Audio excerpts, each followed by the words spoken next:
Hi welcome back to our channel Anu Diya vlogs. ఈరోజు అయితే గాన మీకు ఎగ్ మసాలా కర్రీ ఎలా ప్రిపేర్ చేయాలి చూపిస్తాను. సింపుల్గా మనం ఇంట్లో ప్రిపేర్ చేయడమే, అంతే, ఏం లేదు. ఈజీగా క్విక్గా ఎవరైనా చేసేయచ్చు అనమాట. బాగుంటుంది, టేస్ట్గా ఉంటుంది. వీడియో అయితే గాన ఖచ్చితంగా లాస్ట్ వరకు స్కిప్ చేయకుండా చూస్తేనే కనుక బాగుంటుంది. స్కిప్ చేయొద్దండి, వీడియో లాస్ట్ వరకు చూడండి. నేనైతే కనుక ముందుగా ఇక్కడైతే కనుక ఒక 6 ఎగ్స్ అయితే కనుక అంటే పెట్టేసేసి కొద్దిగా వాటర్ పోసి సాల్ట్ వేసేసి అయితే కనుక పెట్టేస్తున్నాను. మనకు ఎగ్స్ బాయిల్ అయ్యేలోగా మనమైతే మసాలా అయితే కనుక ప్రిపేర్ చేసుకుందాం. మసాలా ప్రిపేర్ అయిందంటే కనుక మసాలా చేసుకున్నామంటే ఆటోమేటిక్గా గ్రేవీ అనేది క్విక్గా ఫాస్ట్గా అయితే చేసుకునేయచ్చు. ఇక్కడైతే కనుక నేను చూపిస్తున్నాను చూడండి. మసాలాలో అంటే ఆనియన్స్, కొద్దిగా అల్లము, వెల్లుల్లి, కొంచెం దాల్చిన చెక్క, లవంగా, కొంచెం ఎండు కొబ్బరి లేదంటే పచ్చి కొబ్బరి ఉన్నా పర్వాలేదు, తీసుకోండి. నేనేమి అంటే చాపింగ్ బోర్డు లేకుండా అట్లే కొంచెం నాకైతే అలవాటు, నేనైతే అలానే కట్ చేస్తున్నాను. చాపింగ్ బోర్డు లేకపోయినా చేసేస్తానండి, నాకు అలవాటే. అన్ని మసాలాలని కొద్దిగా కొత్తిమీర, కొద్దిగా పుదీనా, ఒక టమోటా, పచ్చిమిర్చి, అవన్నీ అక్కడ చూపిస్తాను చూడండి. అవన్నీ అయితే కనుక ముందుగా ప్రిపేర్ చేసి పెట్టుకోండి. అవన్నీ మసాలాలు పెట్టుకుందాము. అండ్ కొన్ని మిరియాలు కూడా అక్కడ చూపిస్తాను చూడండి. మసాలా మొత్తం అంతా మనం ముందుగానే అట్లా అన్నీ క్లీన్ చేసి పెట్టుకొనేసి ఇంకొకటిగా అన్నీ అంటే మొత్తం అన్నీ వేసేసి మనము పేస్ట్ చేసుకునేసినాం అనుకోండి. నెక్స్ట్ ప్రాసెస్ అయితే కనుక స్టార్ట్ చేయొచ్చు. మసాలా నేను అక్కడ చూపించిన విధంగా అన్నీ మొత్తం వేసేసి పేస్ట్ అయితే చేసేసేయండి. అంటే మళ్ళీ మనము ఆనియన్స్, పచ్చిమిర్చి అయితే కనుక మనము తిరుగుబాతులోకి వేసుకుంటాం కాబట్టి కొన్ని ఆనియన్స్ అయితే కనుక చిన్న చిన్నగా కట్ చేసి పెట్టుకుంటాను. ఇక్కడ చూపిస్తాను చూడండి. ఆనియన్స్, పచ్చిమిర్చి వచ్చి అంటే ఇవి మనము అంటే మనం తిరగబాతులోకి వేసేటప్పుడు ఇవి కట్ చేసి చిన్న చిన్నగా పెట్టుకుంటాము. మసాలా చేసి పెట్టుకునేసరికి మనకి ఎగ్స్ బాయిల్ అయిపోతాయి కాబట్టి మనము ఇంకా నేనైతే కనుక అక్కడ ఎగ్స్ అయితే కనుక ఒలిచి పెట్టుకుంటాను. మనము ఎగ్స్ అయితే కనుక ఒలిచేసిన తర్వాత మనము అంటే చిన్నగా ఘాట్లు పెట్టుకొని అంటే రౌండ్ షేప్లో కానీ నిలువుగా కానీ మనము పెట్టుకునేసినామంటే ఘాట్లు మనము తర్వాత ప్యాన్లోకి ఆయిల్ వేసిన తర్వాత మనం ఫ్రై చేసుకోవచ్చు వాటిని. ఇక్కడైతే కానీ నేను రౌండ్గా అంటే ఘాట్లు పెట్టుకుంటాను. మనకి ఏ షేప్ కావాలంటే ఆ షేప్లో మనము ఘాట్లు అయితే పెట్టుకోవచ్చు. ఈ కర్రీ ఒకసారి ఇలా ట్రై చేయండి, చాలా టేస్టీగా బాగుంటుంది. నేను చెప్పిన విధంగానే సేమ్ ప్రాసెస్తో కన్నా మీరు ట్రై చేసినారనుకోనా చాలా అంటే చాలా టేస్టీగా బాగుంటుంది. మనము ఇక్కడ ఎగ్స్ అనేది అలాగైనా వేసేయచ్చు, లేదంటే మనము హాఫ్ కట్ చేసైనా కానీ మనం గ్రేవీలోకి అయితే యాడ్ చేయొచ్చు. నేనైతే కనుక అట్లట్లే ఎగ్స్ ఫుల్ ఎగ్స్ అయితే వేస్తున్నాను. ఇక్కడ కడాయి తీసుకొని మనం బాణలి తీసుకొని అందులోకి కొద్దిగా ఒక టేబుల్ స్పూన్ అంత ఆయిల్ వేసి అందులోకి నేను గీ కూడా ఒక టేబుల్ స్పూన్ అయితే యాడ్ చేస్తున్నాను. మీకు ఇష్టమైతే యాడ్ చేయండి, లేదంటే వద్దు, స్కిప్ చేసేయండి. అందులోకి మనము కొద్దిగా పసుపు, కొద్దిగా కారం పొడి అయితే వేసి మనము అందులోకి మనం ఘాట్లు పెట్టుకున్నాం కదా ఆ ఎగ్స్ అయితే వేసి మనము బాగా ఫ్రై చేద్దాము.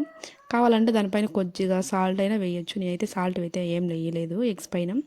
చూడండి, నీకు చూపించే విధంగా అట్లా చేసి ఎగ్స్ అయితే వేసి మనం ఎగ్స్కి అంటే ఆ మసాలా కొద్దిగా అట్లా పడుతుంది అనమాట. పట్టిన తర్వాత మనం నెక్స్ట్ ప్రాసెస్ అయితే కనుక కంటిన్యూ చేయొచ్చు. ఆ ఎగ్స్ అయితే యాడ్ చేస్తాను అనమాట. ఎగ్స్ అయితే కనుక మనము అందులోకి వేసేసి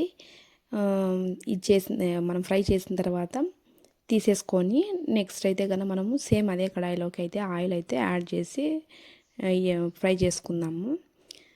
ఖచ్చితంగా మా ఛానల్ నచ్చినట్టయితే కనుక లైక్ చేసి సబ్స్క్రైబ్ చేసుకోండి. ఇలాంటి మంచి మంచి కుకింగ్ వీడియోస్ అయితే కనుక వస్తూ ఉంటాయి. ఖచ్చితంగా నచ్చినట్టయితే కనుక ఖచ్చితంగా లైక్ అయితే చేయండి. ఖచ్చితంగా లైక్ చేసి కామెంట్ చేయండి. చూసారు కదా అక్కడ భలే కలర్ఫుల్గా ఉన్నాయి కదా ఎగ్స్ అయితే కనుక.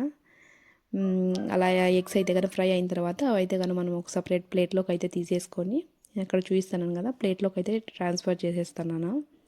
చేసుకున్న తర్వాత సేమ్ అదే కడాయిలోకి మనకు కావాల్సినంత ఆయిల్ వేసి నెక్స్ట్ మనకు కొద్దిగా ఆవాలు, కొద్దిగా జీలకర్ర, నెక్స్ట్ అయితే కదా మనం అక్కడ చూపించిన కదా ఆనియన్స్ అయితే చిన్న చిన్నగా కట్ చేసి పెట్టుకున్నాను కదా, ఆనియన్స్, పచ్చిమిర్చి అవి అయితే కానీ యాడ్ చేయడమే. అవన్నీ యాడ్ చేసి ఫ్రై అవ్వాలన్నమాట. ఫ్రై అవ్వి ప్లస్ టమోటా కూడా అక్కడ నేను టమోటా చూపించడం మర్చిపోయింది. టమోటా కూడా అనమాట. టమోటా కూడా వేసి అంతా మొత్తం ఫ్రై చేయాలి. ఫ్రై చేసిన తర్వాత మనం ఆల్రెడీ నేను చేసి పెట్టుకున్నా కదా పేస్ట్, ఆ పేస్ట్ వేసి మిక్స్ చేయడమే అనమాట. ఇదంతా బాగా మనకు ఆయిల్ సపరేట్ అయ్యేంత వరకు బాగా మిక్స్ అవ్వాలన్నమాట. ఇలా అయితే కనుక ఒకసారి ట్రై చేసి చూడండి, చాలా బాగుంటుంది చపాతీ లెగ్ కానీ, అంటే బగారా రైస్లోకి లేదంటే టమోటా రైస్లోకి అయినా కానీ బాగుంటుంది. ఇది చాలా అంటే టేస్ట్గా బాగుంటుంది. ఒకసారి ఇట్లా కూడా ట్రై చేయండి. అంటే ఏం పెద్ద ప్రాసెస్ ఏం కాదు కదా, చాలా సింపుల్గానే ఉంటుంది అనమాట. మనం అన్ని ఇంగ్రీడియంట్స్ అన్నీ కట్ చేసి మసాలా పేస్ట్ చేసి పెట్టుకున్నామంటే కనుక ఫాస్ట్గా చేసుకునేయచ్చు అనమాట. నేను అప్పుడప్పుడు రెగ్యులర్గా చపాతీలోకి అయితే, మేము ఎక్కువ చపాతీలోకి అయితే కనుక ఈ కర్రీ చేస్తూ ఉంటాను, బాగుంటుంది. ఖచ్చితంగా అయితే ట్రై చేసి కనుక వీడియో అయితే కనుక మీకు నచ్చినట్టయితే కనుక నాకు ఖచ్చితంగా కామెంట్ చేయండి ఎలా ఉందనేది. లైక్ అయితే ఇవ్వండి. ఆనియన్స్ బాగా ఫ్రై అయిన తర్వాత మనము చేసి పెట్టుకున్న పేస్ట్ అయితే కనుక యాడ్ చేద్దాము. పేస్ట్ వేసుకుని ఇంకా కొంచెం ఆయిల్లో పేస్ట్ అనేది కొద్దిసేపు అనేది ఫ్రై అయిన తర్వాత కొద్దిగా ధనియా పౌడరు, కొద్దిగా కారం పొడి వేసి కూడా మనం పేస్ట్లోకి అయితే కనుక మిక్స్ చేసుకుందాము. మిక్స్ చేసుకున్న తర్వాత మనకి అంటే గ్రేవీకి ఎంత వాటర్ కావాలో అంత వాటర్ అయితే యాడ్ చేసుకుందాము. అంటే ఇది ఎగ్ మసాలా కర్రీ కాబట్టి వాటర్ ఏమి ఎక్కువ అవసరం లేదు. కొద్దిగా ఒక గ్లాస్ ఆఫ్ వాటర్ వేసుకుంటే కనుక థిక్ కర్రీగా గ్రేవీ బాగుంటుంది అనమాట. అట్లా నేను అక్కడ చూసాను కదా, అంత కొద్దిసేపు అంతే కనుక మనం అయితే కనుక మిక్స్ చేసుకొని నేను చెప్పిన మసాలాలు అయితే కనుక యాడ్ చేసేసి ఒక గ్లాస్ ఆఫ్ వాటర్ వేసుకున్నామంటే కనుక అది కొద్దిసేపు అనమాట సిమ్లో పెట్టేసి బాగా మరగనిచ్చేసింది అంటే మనకి ఆయిల్ అనేది పైకి తేలాలన్నమాట. అప్పుడు మనకి గ్రేవీ అనేది కరెక్ట్గా పర్ఫెక్ట్గా వచ్చిందని మనకి తెలుస్తుంది అనమాట. మనకి ఏ గ్రేవీ అయినా కానీ సరే, మనకి ఆయిల్ అనేది మనకి పైకి వచ్చింది అనుకో కూడా మనకి అప్పుడు గ్రేవీ అనేది అంటే పర్ఫెక్ట్గా బాయిల్ అయి ఉంటుంది, ఉడికింటుంది అని అర్థము. అప్పుడైతే కనుక మనం అంటే స్టవ్ ఆఫ్ చేసేసేయచ్చు. ఇక్కడ నేను చూపిస్తాను కదా, ఇప్పుడు వాటర్ అయితే యాడ్ చేసిన తర్వాత కొద్దిసేపు సిమ్లోనే పెట్టి మరగనిచ్చేసినాను.